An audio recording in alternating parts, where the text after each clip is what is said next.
VIT study में आपका स्वागत है। अगर आप इस चैनल पर नए हैं तो अभी इस चैनल को सब्सक्राइब करिए और आईएमपी क्वेश्चंस का वीडियो पाने के लिए बेल नोटिफिकेशन को ऑन करिए।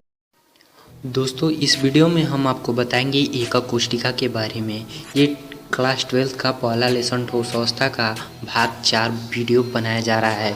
इसमें हम आपको एकक कोष्ठिका के बारे में बताएंगे। एकक कोष्ठिका कैसा होता है, किसे कहते हैं, ये किस प्रकार का होता है। तो एकक कोष्ठिका में इसको इंग्लिश में यूनिट सेल भी कहते हैं। एकक कोष्ठिका को इंग्लिश में क्या कहते हैं, यूनिट सेल भी कहते हैं। तो इसका हम फार्मूला और परिभाषा सब बताएंगे, इसका संरचना भी बताएंगे कि कैसे होता है। तो चलिए हम इसका परिभाषा पहले जान लें आपके एकदम बिल्कुल सरल भाषा में। तो क्रिस्टल जालक का, ये हम बता रहे हैं इसका परिभाषा, क्रिस्टल जालक का वह लघुत्तम भाग जिसमें क्रिस्टल जालक का वह लघुत्तम भाग जिसमें विभिन्न दिशाओं में पुनरावृत्ति मतलब रिपीट कह सकते हैं इसको, आपको आसानी में समझ में कठिनाई नहीं होगी, इसलिए हम बता रहे हैं कि इसका पुनरावृत्ति मतलब रिपीट करने पर पूर्ण जालक की उत्पत्ति होती है। पूर्ण जालक की उत्पत्ति होती है, इसे पुनरावृत्ति करने पर पूर्ण जालक की उत्पत्ति होती है, उसे एकक कोष्ठिका यानी यूनिट सेल कहते हैं। एक बार फिर से हम बोल दे रहे हैं, आप ध्यान से सुनिएगा ताकि आपको समझ में पूरा आ जाए। तो क्रिस्टल जालक का वह लघुत्तम भाग, क्रिस्टल जालक का वह लघुत्तम भाग जिसमें विभिन्न दिशाओं में, क्रिस्टल जालक का वह लघुत्तम भाग जिसमें विभिन्न दिशाओं में पुनरावृत्ति करने पर पूर्ण जालक की आवृत्ति हो जाती है, उसे एकक कोष्ठिका कहते हैं। एकक कोष्ठिका मतलब यूनिट सेल कहते हैं। आप इसे वीडियो को पॉज करके आप इस परिभाषा को लिख सकते हैं, बहुत ही छोटा परिभाषा है। इसके बाद से और है कि एकक कोष्ठिका का अमाप मतलब साइज होता है और आकृति मतलब शेप मतलब आकृति होता है, निर्धारित करते हैं। एकक कोष्ठिका का साइज और आकृति निर्धारित करते हैं। इसके तीनों किनारों, इसका 3 किनारा होता है ABC की विमाओं द्वारा, जिसके किनारों पर लंबवत हो भी सकते हैं। इनके किनारों पर क्या हो सकता है, लंबवत भी हो सकते हैं और न भी हो सकते हैं, और नहीं भी हो सकता है और हो भी सकते हैं।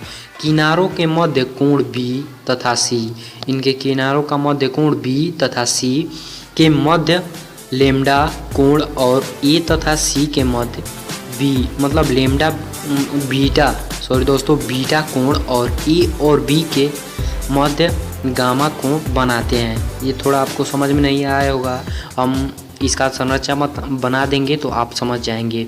संरचना कुछ इस प्रकार का है दोस्तों। ये त्रिविमीय घनीय जालक एक भाग और उनकी एकक कोष्ठिका है। ये आप वीडियो नहीं, आप ये चित्र देख लीजिएगा।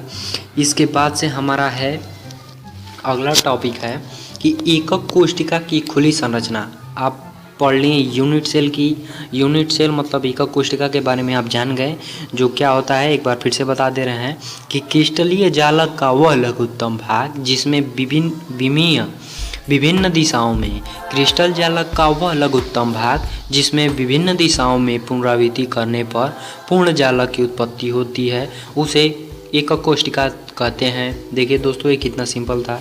इसके बाद से हमारा एक अगला टॉपिक है कि एकक कोष्ठिका की खुली संरचना और स्पेस फिलिंग संरचना मतलब open structure and space filling structures of unit cell.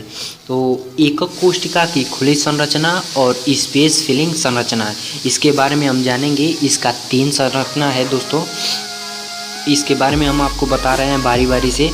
एकक कोष्ठिकाओं को रेखाओं द्वारा जुड़ी हुई बिंदुओं द्वारा प्रदर्शित किया जाता है। एकक कोष्ठिकाओं को रेखाओं द्वारा जुड़ी हुई बिंदुओं द्वारा प्रदर्शित किया जाता है, जबकि रेखाएं क्रिस्टल की सममित को दर्शाती हैं। ये संरचना विवृत संरचना अथवा खुली संरचना कहलाती है। ये संरचना विवृत संरचना अथवा खुली संरचना कहलाती है। जो इस प्रकार हम चित्र बनाए हैं, आप देख लीजिएगा। बिल्कुल सरल भाषा में आपको एकदम समझ में आ जाएगा दोस्तों। ये पहला जो हमारा फिगर है यह है अंतः केंद्रीय एकक कोशिका। यह एक अंतः केंद्रीय कोशिका का संरचना है, ये देख लीजिए। और इसके बाद से हमारा दूसरा संरचना है फलक केंद्रीय एकक कोशिका। ये हमारा दूसरा संरचना है, ध्यान से देख लीजिएगा। वीडियो को अगर यूज़ करके आप इसे बना भी सकते हैं। इसके बाद से हमारा तीसरा जो है अंत्य केंद्रीय एकक कोशिका। ये अंत केंद्रीय एकक कोशिका का स्ट्रक्चर है, फिगर है, आप देख लीजिएगा।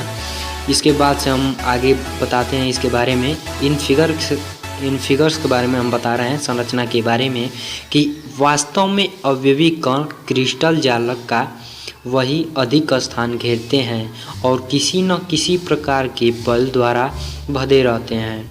वास्तव में अवयवी कण क्रिस्टल जालक का कहीं अधिक स्थान घेरते हैं और किसी न किसी प्रकार के बल द्वारा बंधे रहते हैं। ऐसे में उपस्थित अवयवी कण और वास्तविक स्थिति को प्रदर्शित करने के लिए जिस संरचना का प्रयोग करते हैं उसे ही स्पेस फिलिंग संरचना कहते हैं। इसे ही हम स्पेस फिलिंग संरचना कहते हैं। इसके बाद से हमारा तीसरा टॉपिक है संकुलन क्षमता। संकुलन क्षमता को इंग्लिश में कहते हैं पैकिंग एफिशिएंसी। संकुलन क्षमता के बारे में बता रहे हैं, ये बार बार पूछा भी जाता है, इसलिए हम इसे बता दे रहे हैं। इसको एकदम आपकी अपनी सरल भाषा में बताएंगे हम, ताकि आपको सब टॉपिक क्लियर रहे और समझ में आ जाए दोस्तों। तो चलिए हम इसके बारे में बताते हैं कि अवयवी कणों के किसी भी प्रकार से संकुलित होने पर रिक्तियों के रूप में कुछ स्थान सर्वथा मुक्त रहता है। अवयवी कणों के किसी भी प्रकार से संकुलित होने पर रिक्तियों के रूप कुछ सर्वथा स्थान मुक्त रहता है। कुछ सर्वथा मतलब हमेशा स्थान जो रहता है वो मुक्त रहता है, स्वतंत्र रहता है।